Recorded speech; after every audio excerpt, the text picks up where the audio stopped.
Everybody home, semua kita disertai oleh kasih dan cinta.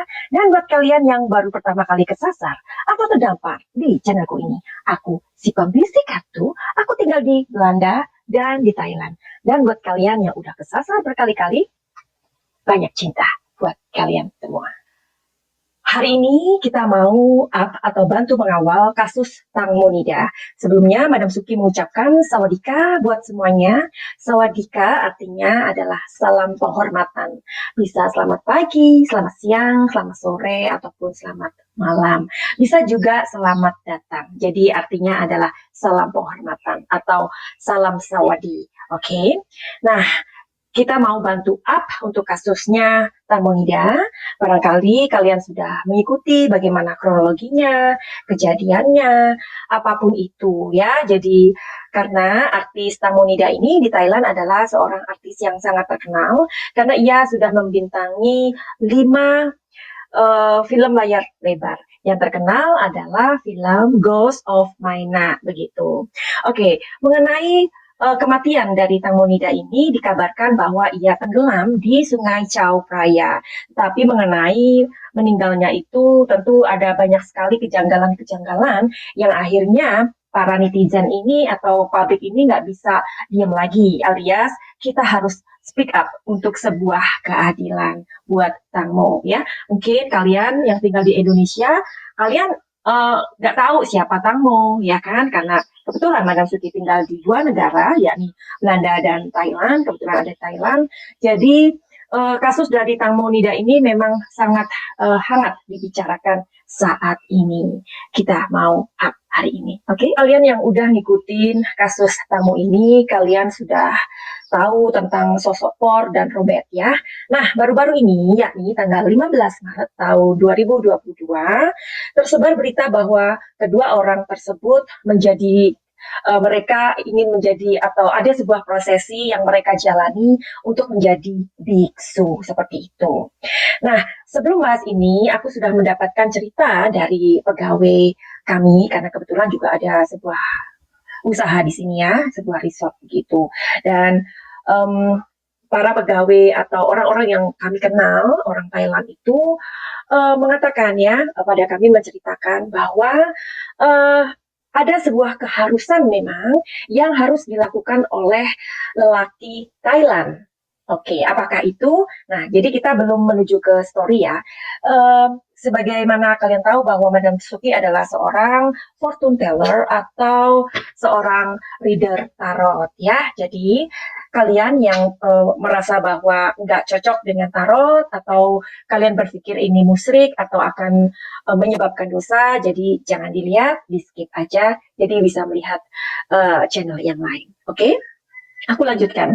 Nah, jadi menurut orang-orang yang kami kenal di Thailand, ada sebuah keharusan yang dilakukan oleh laki-laki Thailand, di mana mereka ketika usia 17 tahun mereka harus memilih ya, memilih menjadi seorang biksu atau menjadi army, dan itu adalah sebuah keharusan. Ya, bagaimana Madam Suki kalau mereka itu transgender? Masa iya sih kalau mereka menjadi salah satu dari yang aku sebut tadi, mereka seperti lebay atau bagaimana, kan maksudnya nggak match ya. Kita tahu army itu kan membutuhkan sosok yang bagaimana, yang berwibawa, yang benar-benar tegap kayak gitu kan. Sedangkan kalau transgender kan memang sisi femininnya terlalu kuat begitu. Apalagi untuk menjadi biksu kan nggak mungkin kayak gitu. Nah, jadi ada aturan-aturan memang untuk transgender, memang mereka tidak memilih, tetapi ada konsekuensi berbeda. Tapi aku tidak menjelaskan di sini, nanti terlalu panjang ya.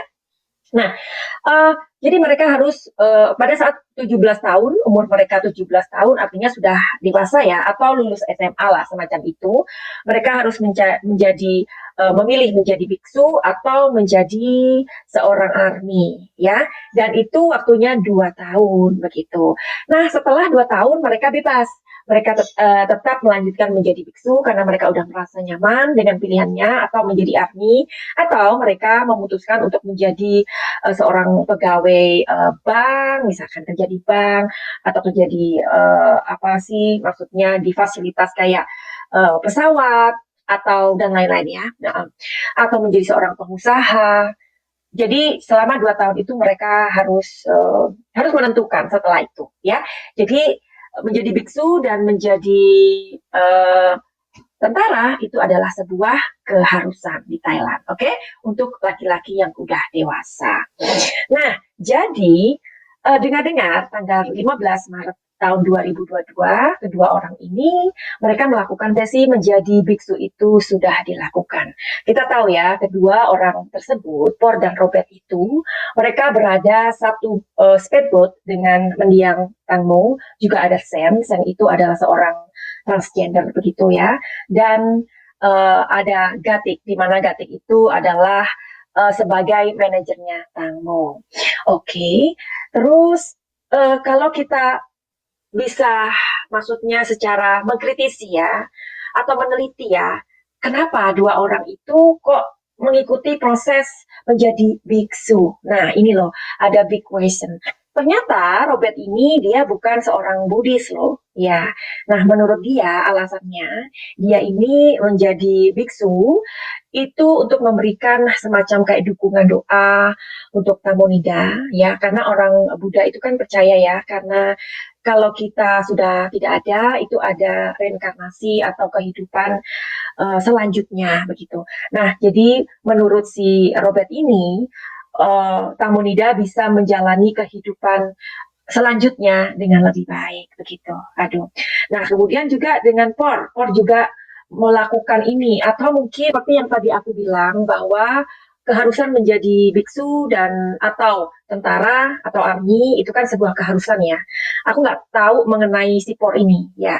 Jadi dia dulu menjalani prosesi itu atau tidak, ya kan? Jadi ini masih big question juga. Nah, acara tersebut atau prosesi menjadi biksu tersebut dilakukan di sebuah tempel di daerah Ratchaburi, yaitu di Wat Tamai. Wat itu artinya kami menyebutnya Wat. Wat itu adalah tempel ya, berarti tempel Tamai begitu. Nah, yang mana Ratchaburi itu uh, apa ya, lokasinya ada di tengah ya. Di jaraknya itu beberapa jam dari Bangkok ya, Ratchaburi ini. Ratchaburi ini adalah perbatasan dengan Kanchanaburi. Kayaknya dekat rumah Eke deh. Ya, jadi kami juga sering banget untuk ke Wat ya, karena memang banyak sekali ya, banyak sekali Wat atau temple di Thailand ini. Makanya ya Thailand itu disebut negara 1000 pagoda begitu. Nah, jadi banyak juga sih orang yang berpikir bahwa mereka ini sedang membersihkan sebuah citra gitu. Why? Ya, karena posisi menjadi atau pilihan menjadi seorang monk itu adalah posisi yang sangat dihormati di Thailand. Kalau kalian pergi ke wat-wat yang tersebar di Bangkok ataupun di Thailand ya, kan di Bangkok ada ya wat yang paling besar itu ya. Kalau kalian datang ke wat atau temple melihat biksu yang sedang duduk, kalian nggak boleh duduk juga. Kalian harus ada di bawah, dimanapun kalian berada. Itu jangankan ada di wat ya, di jalan raya, dimanapun. Misalkan kita melihat ada biksu yang sedang duduk-duduk ya, duduk-duduk di pohon, atau mereka sedang duduk di batu, di pantai. Ketika kita berada di mereka, kita harus menunduk, harus sawadi ya, harus memberikan salam sawadi. Dan kalau kalian mau main, kalian harus duduk di bawah begitu. Jadi memang menjadi biksu itu sangat tidak mudah ya, sangat tidak mudah karena biksu ini sangat dihormati di Thailand. Tentu saja untuk menjadi seorang biksu atau pilihan menjadi biksu itu sangat tidak mudah ya, beda ya, sangat sulit begitu. Kenapa? Karena semuanya itu harus sederhana. Bajunya yang dipakai aja baju yang oranye itu ya. Ya itu mungkin hanya satu atau dua ya. Atau nggak banyak lah ya. Dan mereka itu harus berjalan dari kuil setiap pagi. Setiap pagi loh ya. Mungkin mereka bangun jam 4 atau jam 3 atau ya jam 4. Terus jam 5 mereka meditasi ya. Karena aku juga rumahnya dekat Wat ya. Dekat kuil kayak gitu. Jadi mereka itu jam 5 berdoa, meditasi. Nah, setelah meditasi nanti mereka itu jalan jalan untuk meminta makanan sama warga dengan tempat yang kecil, ya. Jadi makanan itu mereka meminta-minta, atau ada warga yang memang datang untuk memberikan makanan kepada mereka. You can imagine that, ya. Sedangkan si Por ini, dia ini adalah seorang businessman yang kaya raya, Bo. Ya dengar ya, si Por ini mempunyai sebuah bisnis yang sangat bagus ya, atau sangat keren begitu, yakni memiliki sebuah bisnisnya tak lain adalah jual beli mobil mewah.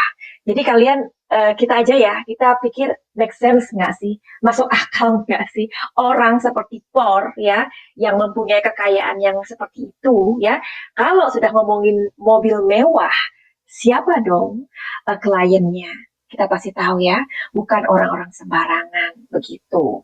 Nah, jadi dari situ aja kita udah bisa berpikir sebenarnya, mana mungkin orang seperti Por ini bisa menjalani kehidupan seperti monk, atau bisa menjalani kehidupan seperti biksu, karena seorang biksu harus melayani. Biksu itu kan melayani ya pekerjaannya, karena hidupnya harus sangat-sangat sederhana, bahkan nggak boleh mainan HP ya, boleh mungkin ya, tetapi ada waktunya, karena aku pernah melihat seorang monk itu melihat HP, barangkali itu dibatasin ya, atau mungkin nanti diambil lagi ya kan.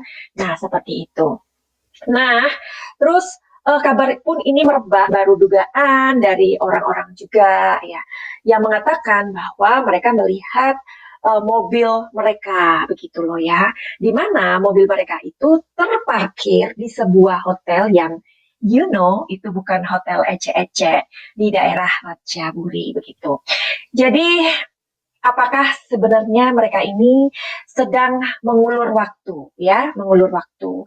Jadi selain mengulur waktu, kenapa? Karena kan kita tahu ya, otopsi yang kedua dari Tang Monida ini itu baru keluar sekitar sebulan.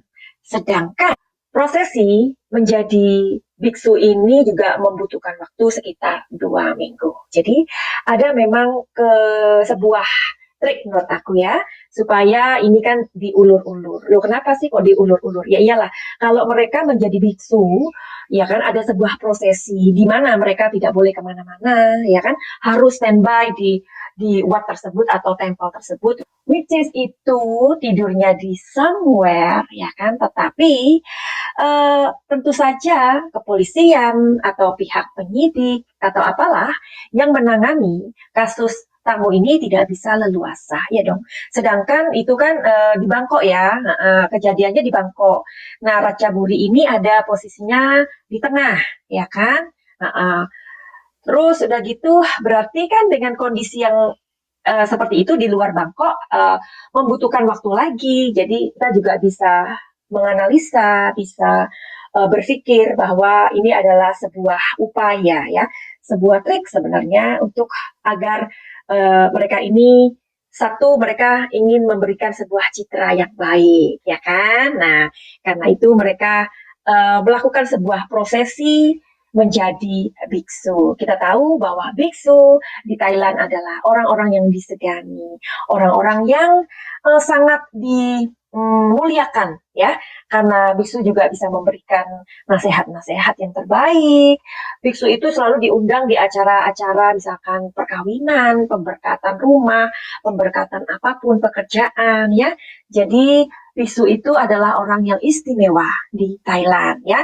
Dari situ aja kita tahu bahwa ini mereka sedang membuat picture ya, membangun sebuah image begitu. Nah, yang kedua memang ada upaya untuk mengulur waktu. Oke, dan dengar-dengar ini karena kasus ini sudah kemana-mana ya, seperti yang Madam Suki bilang bahwa ini menjadi berita hangat.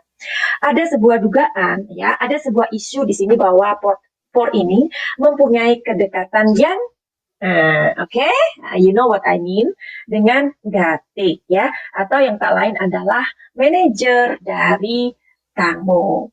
Nah, sedangkan si Por ini memang sudah mempunyai istri. Hari ini kita mau lihat energinya. Apakah yang tadi Madam Suki sudah kupas atau paparkan kepada kalian itu benar atau tidak? Kita mau lihat energinya saja, oke?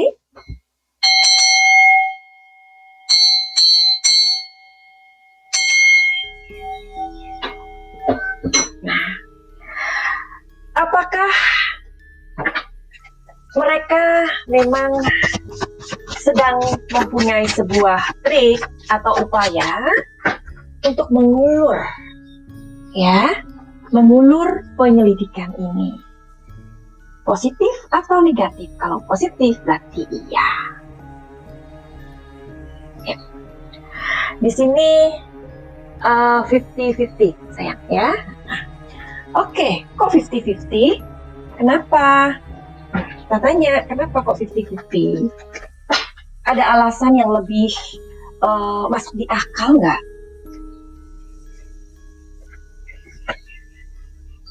Oke. Di sini mengatakan suatu saat memang ada banyak perubahan sih, ya. Akan banyak perubahan ke depan ini, ya. Kenapa? Kan Madam Suki bertanya, kenapa? Karena mereka sudah mempunyai banyak sekali trik ke depan, ya. Trik ke depannya itu sudah direncanakan. Jadi istilahnya ini baru langkah awal, ya. Langkah awalnya. Jadi bisa aja kan dalam waktu 2 minggu ini selama prosesi, karena prosesi menjadi biksu itu 2 minggu ya. Selama 2 minggu ini mereka akan benar-benar mengatur sebuah rencana. Ya, karena nanti akan banyak perubahan di situ, banyak perubahan planning A, B, C, D begitu, ya. Oke. Terus kita mau bertanya lagi, apakah mereka sedang membangun sebuah image, ya? Karena menjadi kemang itu kita akan atau orang tersebut akan dihormati atau disegani, ya. Apakah mereka sedang membangun sebuah image atau bisa jadi biar kelihatan jadi orang baik. Iya, positif. Jadi memang mereka sedang membangun image baik. Oke, jadi kita akan lanjut ke video yang berikutnya. Tetapi sebelumnya aku akan memberikan pertanyaan penting nih. Kita mau lihat energinya, kita cek energinya. Ada pertanyaan yang sangat penting akan aku berikan kepada kartu tarot ya. Tarot adalah kartu yang bercerita. Jadi tidak ada hubungannya dengan Mbak Kunti atau Om Gondoruo ya. Jadi energinya kita cek bersama. Apakah ke depan ini mereka ini kebal hukum? Kalau mereka dihukum ya, mendapatkan sebuah hukuman atas kecelakaan tersebut yang menewaskan tamu, artinya positif, jika tidak, artinya negatif. Oke.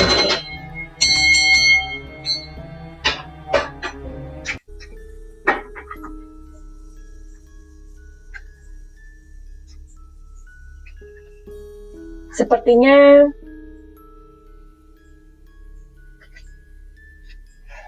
kenapa?